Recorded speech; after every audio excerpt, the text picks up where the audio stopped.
धुंध हो और रोड पर सफ़र भी ज़रूर करना हो तो क्या किया जाए? नेशनल हाईवे और मोटरवेज पुलिस कुछ एहतियाती तदाबीर सजेस्ट करती है।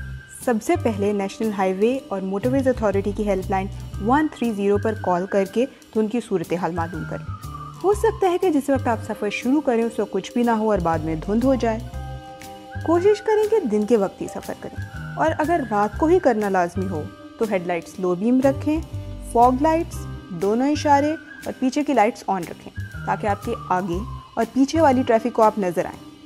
आई नो बहुत सर्दी है, मगर कोशिश करें कि धुंध में गाड़ी का हीटर ना ही चलाएं और गाड़ी के शीशे भी थोड़े खुले रखें। बार बार लेन तब्दील ना करें, एक ही लेन में आहिस्ता रफ्तार में सफ़र जारी रखें। लेट से बहुत ही ज़्यादा धुंध हो, ज़ीरो विजिबिलिटी हो, यानी आपको कुछ नज़र ना आ रहा और आप फंस जाएं, तो सड़क के बाएं किनारे पर पीली लकीर को ढूंढें या किसी टोल प्लाजा, पेट्रोल पंप या रेस्ट एरिया पर रुक जाएं।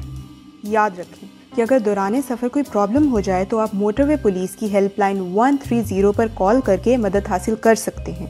फ्रैंकली अगर इतना ज़रूरी सफ़र नहीं है तो ना ही करें, जान है तो जहान है।